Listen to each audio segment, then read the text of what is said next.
Hi, welcome to another video on my channel, and in this video we'll be looking at the Pythagoras theorem.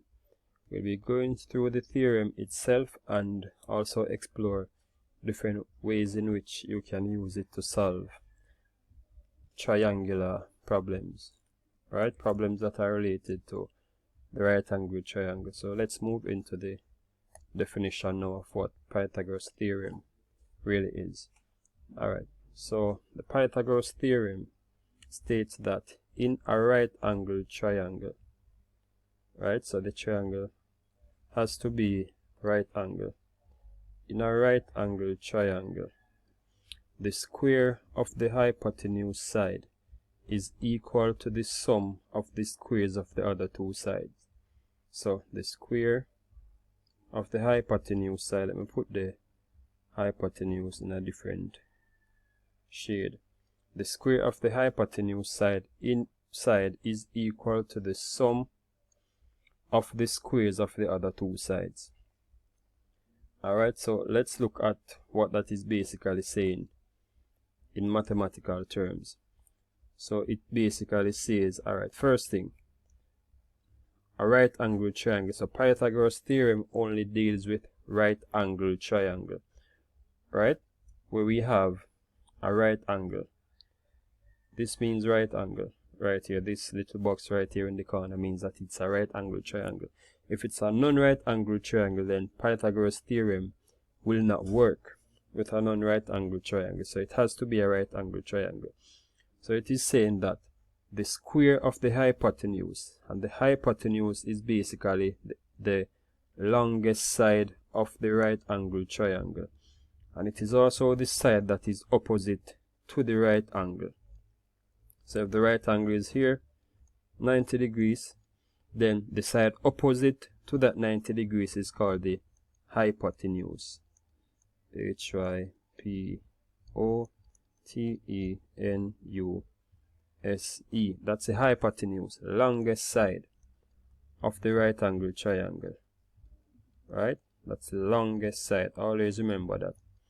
So in a right angle triangle, the square of the hypotenuse side is equal to the sum of the squares of the other two sides. So those other two sides in this case would be A and B, and these sides are normally referred to as the legs, right? So this is leg and this is leg. Normally some persons might say that this is the base and this is the height, right? But if you should rotate the triangle this way, anti-clockwise, this part right here that they call the height will now be the part that is at the bottom, which in that sense would actually be the base. So in clear mathematical terms, as it relates to Pythagoras theorem for the right angled triangle, we refer to those as the legs, so that any way you rotate it, the legs are always in the right position. Right, so it says the square of the hypotenuse is equal to the sum of the squares of the other two sides. Other two sides meaning these legs. And if you should look at this, if you should take the A side and square it, as in the length of this side and square it, plus square the length of this side as well, this would be equal to C square, which is the hypotenuse square, just as what this definition says. Alright, so we're going to explore that by looking at a clearer example. So if we should focus on the triangle that is in the middle, we're focusing on this triangle, right, that is in the middle. I'm going to take this out and put it up there so you can see. This is a right angle triangle. So if we take that out and put it right here, so not drawn to scale, and this part is 3, and this part is 4, and this is 5. The theorem basically states that if we, this is the hypotenuse side, this side is the hypotenuse, HYP, hypotenuse. So the theorem states that if we take the two short sides and square them, 3 square plus 4 square, it will be equal to the hypotenuse square, which is 5 square. And 3 square is basically 3 times 3 plus 4 square, 4 times 4 equal 5 times 5. 3 times 3 gives us 9, plus 4 times 4 gives us 16, 5 times 5 gives us 25. 9 plus 16, 25, which is equal to 25 as well. So if you take the two short side, square them, and then you add it, it is equal to the long side square, or the hypotenuse square, because we have the 25 equal to 25 at this part. Right, so please remember the theorem, which says a square plus b square is equal to c square. And this is what we're going to use to solve problems that are related to right angled triangles. Right? Let's look at this. This is asking us to calculate the length of side C. Now this is side C, but if you notice, side C is also the longest side, or the hypotenuse. Right? So how can we use Pythagoras theorem to solve this? Remember that the theorem says a square plus b square equal c square. Right? And c square, or c in this case, is the hypotenuse, which is the longest side. So you have to add this side to this one before you, after you actually square both sides. So in this case, we're going to use this formula. What is a? A is 3. So we're going to put 3, and remember that we had this square from the beginning. So a is 3, and we still have our square right here at the top, so you put it on the 3, plus b square. But what is b? B is 4, so you put the 4, and it also has a square up here, so you put the square, equal c square. So we need to find c, so we wouldn't have a value for c to put in this, to substitute for c right here. So we're gonna go a step further now.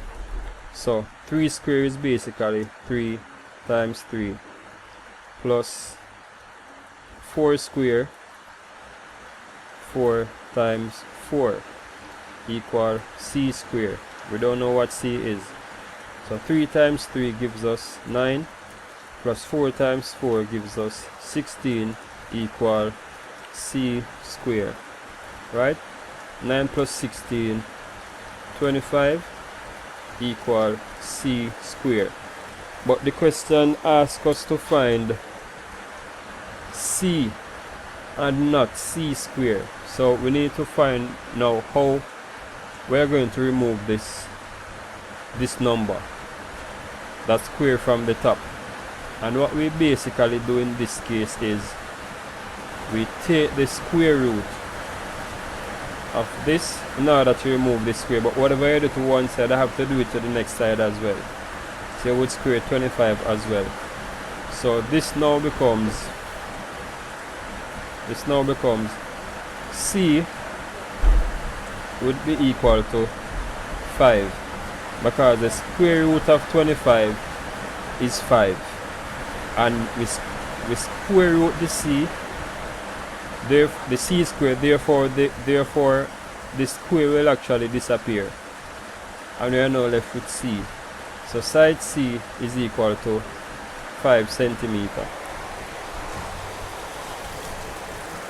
Right, so that's basically how we apply the Pythagoras theorem when we are looking for the longest side. Now let's look at another example. This example says calculate the length of the side marked X. Side marked X, which is the hypotenuse. Side opposite to the right angle is the hypotenuse. So we need to find what the length of this side actually is. Right? And we will go back to the theorem again, because that's what we're going to use. So a square plus b square equal c square. Let's put this down right here. And you know that c square is actually the longest side. So you can name this side A, and you can name this side B, and then this side would actually be C. But the side C is the side that is marked X. So this is the side that we want to find. So we can use the theorem for this one as well. So a square plus b square equal c square. Now for the a portion, what is a? A is 5. So you put your 5 for a, and the square remains the same. Square plus what is b? B is actually 12. Right, so you put your 12 and then you put the square. This is equal to c square. So all you did for this step was to substitute the numbers inside the theorem. That's 12. We don't have a value for b, so we keep b as it is. So 5 square is basically 5 times 5 plus 12 square is 12 times 12. We don't have a value for c as it, so we put c square. Right, so 5 times 5 will give us 25 plus 12 times 12 will give us 144 equal c square. Alright, and if we should move on to the next step now, 25 plus 144 will give us 169 equal c square. But we do not want c square. The problem actually asks us to find the side that is marked X, and that side would be C. So what we want is C and not C square. So in order to move the square from this now, we have to put it under the square root sign, and whatever we do to one side, we do it to the other side as well. So this will give us, so the square will remove, and we have C, and then the square root of 169 is 13. So in this case, C is equal to 13 meters. Right, so I just want you to see the connection and how we actually go about using the Pythagoras theorem to solve for right angle triangles.